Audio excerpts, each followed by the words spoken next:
Hello everybody, Conkeronine here, and welcome to my next video game review. Michael Jackson. The music world hasn't been the same without you, buddy, and probably it will never, ever, ever be the same without you. And pretty soon, it's going to be 5 years ever since he sadly passed away on June 25th, 2009. So, what better way for me to remember Michael Jackson when he was still alive is, well, by dressing as him, listening to his music, and of course, reviewing his video game I totally love. So that's what I'm going to be reviewing today, Michael Jackson's Moonwalker for the Sega Genesis. Let's jump right in and let's get our Shimon on!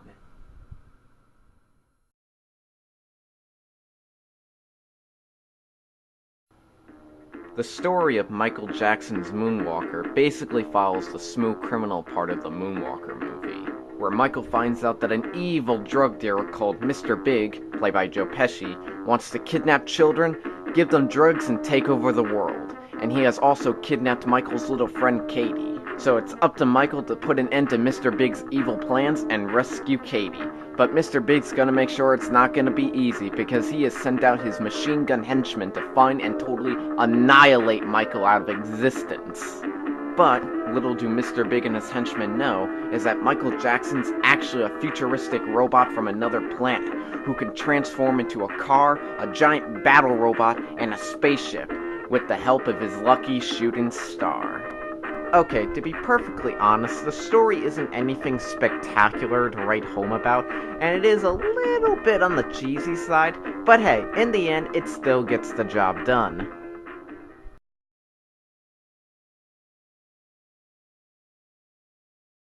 The gameplay is pretty much a platformer. You play as Michael Jackson, of course, and the goal is to find all the Katies in the stage.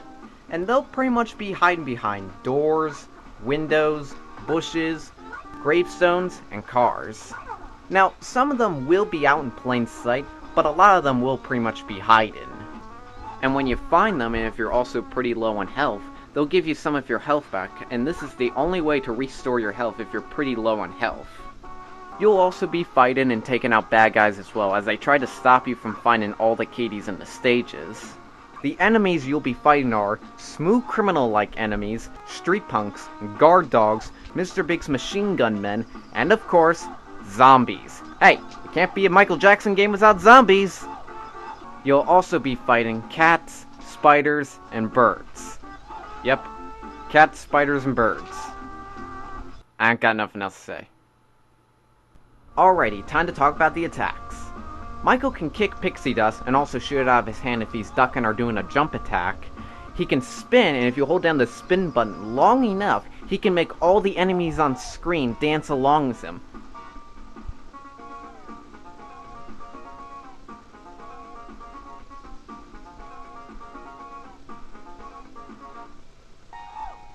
But, if you hold down the spin button not as long, Michael will throw his hat and make his enemies explode! Now that is pretty frickin' awesome. The only downside to doing the dance and the hat throw is that the spin drains a lot of your health, and if you're not careful, if you're in a tight situation, you're probably gonna die from the enemies because you're pretty low on health. Also, when Michael's health is down pretty low, he can no longer kick his pixie dust, and all he has left is this wimpy little punch that barely does anything, and it doesn't help in a tight situation.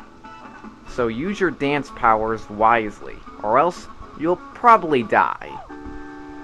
Now, Michael does have 3 other more moves in the game, but they don't really do anything. 2 of them being the moonwalk, and of course, the crotch grab. Need I say more?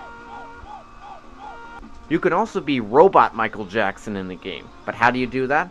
Well, you have to first find the correct Katie in the stage, and the easiest way to describe it, let's take the first street stage. You go on top of the tall building, you find the correct Katie first in the window, Michael's shooting star will then appear. If you manage to touch it, Michael will then transform into Robot Michael Jackson. You can fly, you can shoot lasers out of your eyes, throw bombs all over the place, and you also have X-ray vision to see where all the other Katies are hiding in the stage. And that's pretty helpful. Anyway, once you find all the Katies in the stage, Michael's pet chimp Bubbles will then appear on his shoulders to tell you to go where to fight the boss. And when you do find it, Mr. Big will show up for a brief second just to tell you that you'll never catch him, and a whole bunch of enemies come out to take you out. And once you finally take out all the enemies, it's on to the next stage. It's pretty basic. So once you find the last Katie in the final stage of Mr. Big's hideout, you turn into Robot Michael Jackson one more time and you take out all of Mr. Big's henchmen and destroy his hideout. But it's not over yet, because Mr. Big tries to escape into outer space, but Michael chases after him and tries to stop him. And this did not happen in the movie. I mean, yeah, sure, Michael does turn into the spaceship at the end, but this is not exactly how it happened in the movie. Mr. Big tried to take out Michael with a gigantic laser cannon. But anyway, this is the final boss of the game, and this is the only different looking thing in the game, to be perfectly honest. Now, you want to dodge these weird bomb-looking things that are being thrown at you and find and chase after Mr. Big and take him out. But be careful, because Mr. Big can also attack you as well when you're trying to shoot him. Now, I do think this part of the game is a little hard, and it makes sense for it to be hard because this is the final boss. But I also think it makes it hard mainly because this part of the game is a little bit disorienting to look at, to be perfectly honest. Maybe it's just me. And you'll probably die on this part on your first and second try, but on your third or fourth try, you'll probably beat this part with no problem once you know what you're doing. The game also has a 2-player mode, and it's basically like the 2-player mode in Super Mario Bros., where one player has to die for the other player to start playing. The one player plays as a white suit Michael, and the 2-player plays as a red suited Michael. Now, the 2-player mode isn't anything crazy and amazing to get excited over, but it is a nice little thing they added in.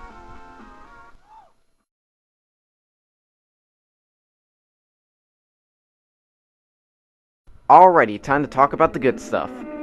The game's graphics, for being one of the first Sega Genesis games, look pretty good, and I think the graphics still look pretty good even today.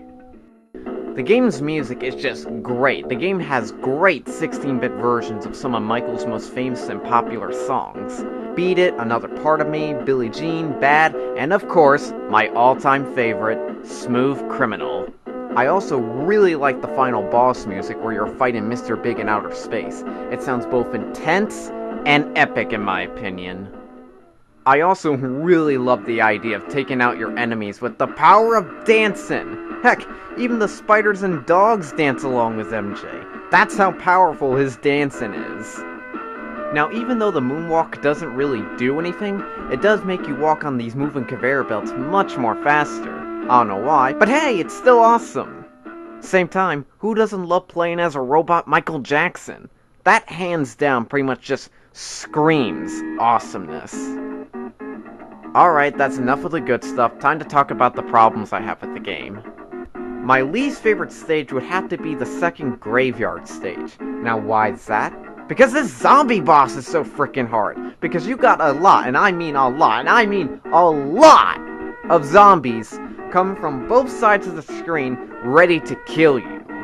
By the way, I don't recommend doing the dance attack or hat throw here, because after you take out all these zombies, these two other zombies then show up that pretty much just split in half and come flying at you. Now you might be saying to yourself, well, these zombies don't look pretty hard, they actually look pretty easy. Yeah, maybe if you're fighting one, but two at the same time, you're pretty much screwed if you're on low health. So, I don't recommend doing the dance attack or hat throw because you want to save a lot of your health for this part of the boss fight. The only way to beat these two zombies really easy is by killing one of them really fast and then focusing a lot of your time on the last one and following his flying pattern at ya. And thankfully, I've slowly been getting better at this part, but it still counts as a problem, and I do think this part is much more harder than the actual final boss in the game. Same time, speaking of zombies, where's the Thriller song? You would think that Michael Jackson's #1 popular song Thriller would be in his game, but it's not. Now, there are some copies of Moonwalker that actually do have the Thriller song when you do the dance attack.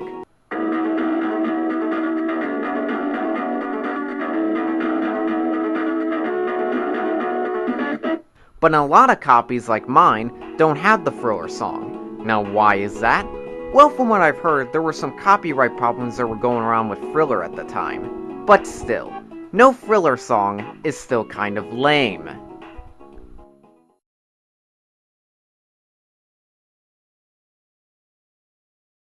Michael Jackson's Moonwalker was one of the first games that was ever made for the Sega Genesis, and Michael Jackson himself actually helped Sega make free Moonwalker games.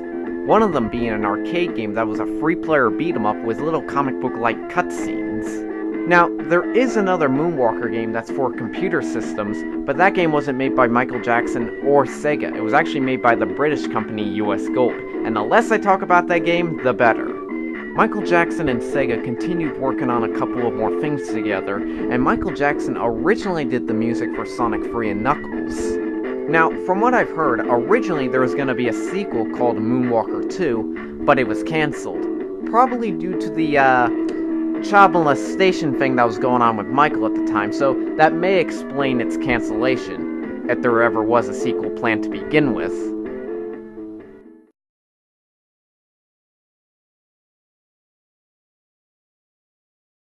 Final thoughts? Despite some of its problems, especially that zombie boss, Moonwalker is a fun and entertaining game to play. You'll definitely get a kick out of the music, and you'll definitely get a giggle seeing the enemies dance along with Michael. So, can I recommend Moonwalker to everyone? No, not really. Now why is that? Boom! There's your reason. So, yeah, the game is pretty much a collector's item nowadays, and the only reason to have it now is if you're a game collector or a die-hard Michael Jackson fan.